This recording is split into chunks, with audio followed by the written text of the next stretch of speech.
Hey guys, how's it going? Today I want to show you how to make a really neat looking planter slash vase out of a paint can and contact paper, and I'm just going to get right into the project. So the first thing you need is a container. I'm using a paint can that I found in the paint section at Home Depot. They come empty. This one was $2.97, and then I'm going to use some contact paper.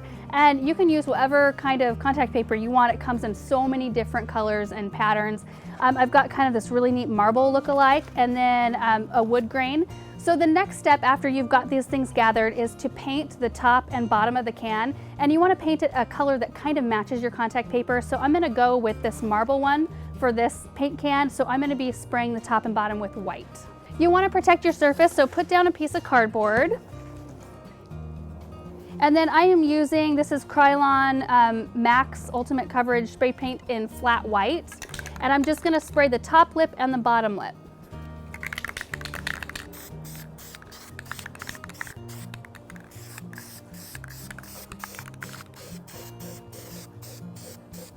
Now I'll let it dry for about 30 minutes. Now that the paint is all dry, I'm going to measure the circumference of the can as well as the height. So it comes in right about 13 1/16 of an inch, and then height is 4 9/16. And now I know how big to cut my contact paper.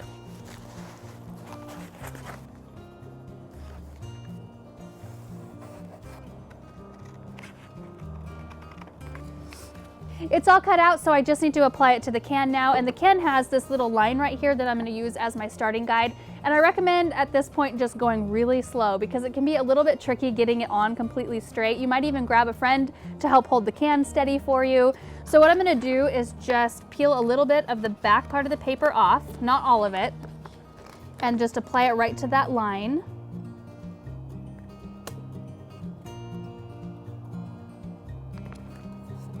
So as I go around the can, I'm just going to slowly pull the paper off the back. And if you have to peel the paper back up a little bit to get it more straight, you can totally do that. I've done that as well. So you can see the paper just slowly coming off, and then I'm using my other hand to push it down so it's nice and smooth on the can.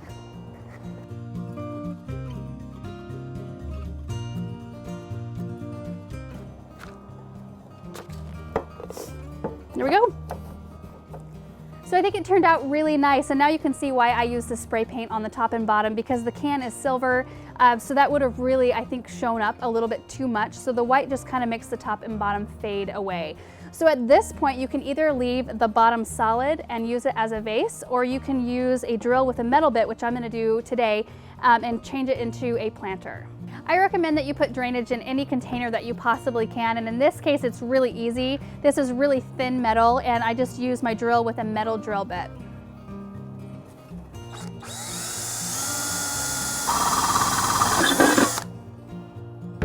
So there is the drainage hole, and it is possible to keep plants alive in containers without drainage, and if you've watched any of our past videos, you may have seen me put together an arrangement in a container without drainage.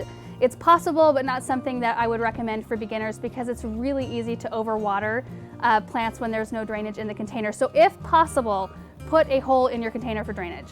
So now I'm going to plant it up with this mini bell aloe, which I think is perfect for this container. It's just the right height, and I think the color looks really good with that marble. You just want to make sure whatever plant you are planting to use the proper soil. So for a cactus or succulent like I'm planting now, you want to use the proper cactus mix because it's faster draining. This wouldn't prefer a regular potting mix because that holds on to too much moisture. So if you're planting, pansies or an annual flower or something like that that calls for regular potting soil, be sure to use that. This one, cactus soil.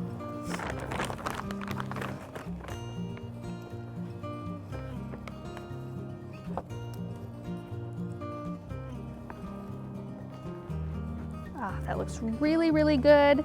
And I made sure when I was putting soil in to pack it really tightly around the sides all the way up to the top so that I wouldn't have to get in with my hand and try to pack extra soil in. So it's pretty snug in there, just like it is. Now I'm going to take a little bit of Spanish moss just to top dress around the top, and this is purely decorative. This is obviously not living moss. This is just to kind of cover up the soil, and then also it covers up the top ridges of the paint can so you can't tell it's a paint can. So here's a few of the other ones that I made, and these ones I used the wood contact paper, and I think they have a really neat kind of trendy look to them. This one I did not drill a drainage hole in, so I was able to leave it a vase, and I think that's a really cool look. And this one, of course, I made into a planter as I did the rest of them. There's a really neat aloe vera in this one. I love the height. I think this dramatic height is really cool paired with a few of these other ones. And then this is a blue rose echeveria, which I'm a total sucker for anything rosette shaped, so this one I really love. And then the aloe that I just did. So anyway, the whole reason why this came up, my friend came to me, she's decorating for a big banquet. And when you're decorating 30 tables for a banquet, it gets really hard, especially when your budget isn't super huge for it. So we actually came up with a really shallow hypertufa bowl project that's, I think, gonna look really neat, but it got my wheels kind of turning. And I was actually looking in Home Depot at just random containers. I was just seeing what I could find to use as molds for hypertufa containers, and I came across these empty paint cans. I didn't even know that they sold empty paint cans, and I thought, you know what, that would be so cool if I could elevate them a little bit and make them look a little bit more trendy or a little bit more upscale. How cool and how cheap would that be to come up with something that you could create in mass like this for so cheap? I actually had some of this marble look contact paper on hand, and then I bought this wood contact paper, which I think was just over $10, and you get a huge roll of it, so you can really make a lot of these cans. I think I figured out you can, for this marble contact paper, you can get a sample size off Amazon, we'll link it down below, that will make 2 of these containers. So for that and then the 2 cans, it comes out to about $6.50 for the entire container, not the plant obviously, but to make the container, and that's really inexpensive when you look at how awesome they look. And I've been seeing marble containers a lot lately, like marble candle holders and marble holders for like cooking utensils and marble planters, but they're so heavy and so expensive that I think that this is a really kind of neat alternative. So anyway, I hope you guys enjoyed this, and I mean, you can just take this in so many different directions. There's so many different contact papers out there. When I got to looking at everything, I really kind of want to make, like, I want a bunch of them in different styles so that I can swap them out throughout my house. So anyway, thank you guys so much for watching. If you like this video, give us a like down below and make sure you're subscribed to our channel, and we will see you in the next video. Bye.